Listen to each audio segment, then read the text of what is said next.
Yes guys, ಇವಾಗ ಒಂದು update ಬರ್ತಾ ಇದೆ ನೋಡ್ಬೋದು. ಈ ಪಿ ಡಿ ಎಫ್ನ ನಿಮಗೆ ನಮ್ಮ ಡಿಸ್ಕ್ರಿಪ್ಷನ್ನಲ್ಲಿ ಟೆಲಿಗ್ರಾಮ್ ಆ್ಯಂಡ್ ವಾಟ್ಸಪ್ ಗ್ರೂಪ್ ಲಿಂಕನ್ನು ಕೊಟ್ಟಿರ್ತೀನಿ. ಅದನ್ನ ಅಲ್ಲಿ ಅಪ್ಲೋಡ್ ಮಾಡಿರ್ತೀನಿ. ಫುಲ್ ಡೀಟೇಲಾಗಿ ಓದ್ಕೋಬೋದಾಗಿದೆ. ಬಟ್ ಇದರಲ್ಲಿ ನಾನು ಮೇನ್ ಥಿಂಗ್ಸನ್ನು ಹೇಳ್ತೀನಿ ನಿಮಗೆ. ನೋಡ್ಬೋದು, ಇನ್ನೇನು ಮೇ ತಿಂಗಳಲ್ಲಿ ನಿಮ್ಮದು ಈ ನೋಟಿಫಿಕೇಷನ್ ಹೊರ ಬೀಳಲಿದೆ. ಹಾಗಾಗಿ ಯಾರ್ಯಾರೆಲ್ಲ ಸಬ್ಸ್ಕ್ರೈಬ್ ಮಾಡ್ಕೊಂಡಿಲ್ಲ ಮಾಡ್ಕೊಳ್ಳಿ. ಯಾಕಂದರೆ ಇದರಲ್ಲಿ ನಾನು ಇದಕ್ಕೆ ಸಂಬಂಧಪಟ್ಟಂತಹ ಕ್ವಿಕ್ ರಿವಿಷನ್ ಕ್ಲಾಸಸನ್ನು ಕೂಡ ತೊಗೊಂಬರ್ತೀನಿ. ಮತ್ತು ಇನ್ನೂ ಯಾರು ಸ್ಟಾರ್ಟ್ ಮಾಡಿಲ್ಲವೋ ಓದೋಕ್ಕೆ ಈಗಲೇ ಸ್ಟಾರ್ಟ್ ಮಾಡಿ. ಯಾಕಂದರೆ ತುಂಬ ಟೈಮ್ ಉಳಿಯೋದಿಲ್ಲ ನಿಮಗೆ. ನೋಡ್ಬೋದು, ಈಗ ಎ ಒ ಅಂತ ಇತ್ತು ಕೃಷಿ ಮಾರುಕಟ್ಟೆಯಲ್ಲಿ. ಸೊ ಅವು ಅವಾಗಿಂದ ಫಸ್ಟಿಂದ ಪ್ರಿಪ್ರೇಷನ್ ಆಗೋರು ಈಗ ಕ್ಲಿಯರ್ ಮಾಡ್ಕೊಂಬಿಡ್ತಾರೆ. ಓನ್ಲಿ ಎಷ್ಟು 45 ದಿನ ಮಾತ್ರ ಈಗ ಅವಕಾಶ ಕೊಟ್ಟಿದ್ದಾರೆ. ಬಟ್ ಹಾಗೆ ಇದಕ್ಕೂ ಕೂಡ ಟೈಮ್ ಅಪ್ಲೈ ಆಗ್ತದೆ. ಇದು ಯಾವಾಗ ನೋಟಿಫಿಕೇಷನ್ ಆಗ್ತದೋ ಗೊತ್ತಿಲ್ಲ. ಮೇ ತಿಂಗಳಲ್ಲಿ 100% ಆಗ್ತದೆ. ಓಕೆ, ಹಾಗಾಗಿ ಇನ್ನು ಯಾರು ಪ್ರಿಪ್ರೇಷನ್ ಸ್ಟಾರ್ಟ್ ಮಾಡಿಲ್ಲ ಬೇಗ ಸ್ಟಾರ್ಟ್ ಮಾಡ್ಕೊಳ್ಳಿ. ಮತ್ತು ಆಲ್ರೆಡಿ ಓದ್ತಿರೋರಂತೂ ತುಂಬ ಉತ್ತಮ, ಅವ್ರದ್ದು ಆಗ್ತದೆ ಅಂತಲೇ ಹೇಳ್ಬೋದು. ಎಸ್, ನೋಡ್ಬೋದು, ಪೊಲೀಸ್ ಇಲಾಖೆ ಕಾನ್ಸ್ಟೇಬಲ್ ವೃಂದದ ಹುದ್ದೆಗಳಿಗೆ ನೇಮಕಾತಿ ಕುರಿತು ಅಂತ ಇದೆ. ಡೇಟ್ ಕೂಡ ನೋಡ್ಬೋದು ನೀವು.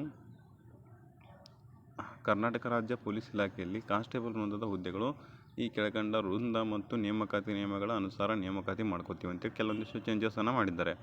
ಏಜ್ ರಿಲ್ಯಾಕ್ಸೇಷನ್ ಕೂಡ ಕೊಟ್ಟಿದ್ದಾರೆ. ಓಕೆ, ಕ್ವಾಲಿಫಿಕೇಷನ್ ಕೂಡ ಚೇಂಜ್ ಮಾಡಿದ್ದಾರೆ. ಸ್ವಲ್ಪ ಫಿಸಿಕಲಲ್ಲೂ ಕೂಡ ಚೇಂಜ್ ಮಾಡಿದ್ದಾರೆ. ಎಸ್, ನೋಡ್ತಾ ಹೋಗೋಣ. ಎಸ್, ನೋಡ್ಬೋದು, ಫಸ್ಟಿಗೆ ಹೇಳ್ಬೇಕಂತಂದರೆ ನಿಮ್ಮದು ಇಲ್ಲಿ ನೋಡ್ಬೋದು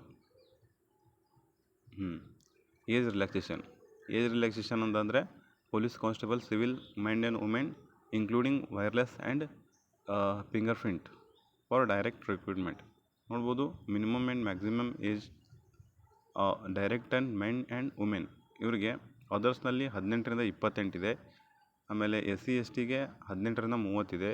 ಫಾರೆಸ್ಟ್ ಟ್ರೈಬ್ಸ್ ಇರ್ತಾವಲ್ಲ ಅವರಿಗೆ 18ರಿಂದ 33. ಇವೆಲ್ಲ 5 ವರ್ಷ ರಿಲ್ಯಾಕ್ಸೇಷನ್ ಆಗಿಯೇ ಕೊಟ್ಟಿರ್ತಾರೆ ನಿಮಗೆ.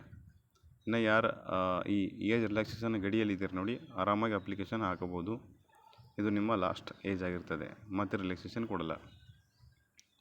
ಇನ್ ಸರ್ವಿಸ್ ಇದ್ದವರಿಗೆ 24ರಿಂದ 33 ಐತೆ. SC ST ಇದ್ದವರಿಗೆ, OBC ಇದ್ದವರಿಗೆ 24ರಿಂದ 35 ಐತೆ. ಓಕೆ,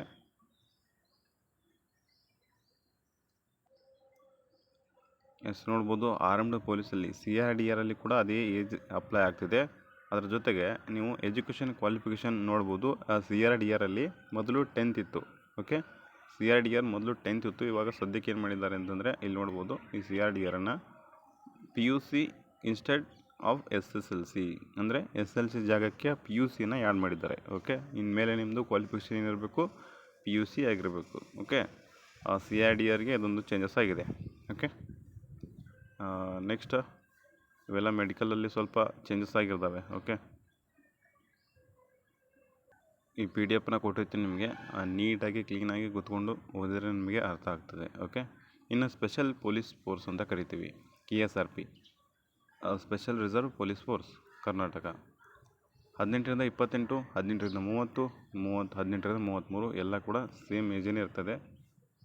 ಇಲ್ಲಿ ಏನಂತಂದರೆ ಇಲ್ಲಿ ಅಂಥದ್ದೇನಿಲ್ಲ, ಎಲ್ಲ ಸೇಮೇ ಇರ್ತವೆ. ಮೊದಲು ಎಕ್ಸಾಮ್ ಮಾಡಿ ಆಮೇಲೆ ಫಿಸಿಕಲ್ ಮಾಡ್ತಿದ್ರು. ಇನ್ಮೇಲೆ ಫಿಸಿಕಲ್ ಮಾಡಿ ಎಕ್ಸಾಮ್ ನಡೆಸುವಂಥ ಏನೋ ಪ್ಲ್ಯಾನ್ ಇದೆ. ಬಟ್ ಅದು ಜಾರಿಗೆ ಬಂದರೆ ನೋಡಬೇಕು ಏನಾಗ್ತದೆ. ನಿಮಗೆ ಯಾವ ರೀತಿ ಉತ್ತಮ ಆಗ್ತದೆ ಹೇಳಿ. ಫಸ್ಟ್ ಎಕ್ಸಾಮ್ ನಡೆಸ್ಬೇಕಾ ಅಥವಾ ಫಸ್ಟ್ ಫಿಸಿಕಲ್ ನಡೆಸ್ಬೇಕಾ ಅಂತೇಳಿ ಕೆಳಗಡೆ ಕಮೆಂಟ್ ಬಾಕ್ಸ್ನ ತಿಳಿಸಿ. ನೋಡ್ಬೋದು, KS ISF ಕೂಡ ಅದೇ ಅಪ್ಲೈ ಆಗ್ತದೆ. ಫಿಸಿಕಲ್ ಸ್ಟ್ಯಾಂಡರ್ಡಲ್ಲಿ 168 ಸೆಂಟಿಮೀಟ್ರಿಂದ 170 ಸೆಂಟಿಮೀಟ್ರ್ ಆ್ಯಂಡ್ ವುಮೆನ್ಸ್ ಅವರಿಗೆ 157ರಿಂದ 158 ಸೆಂಟಿಮೀಟ್ರ್ ಇರ್ತದೆ. ಓಕೆ,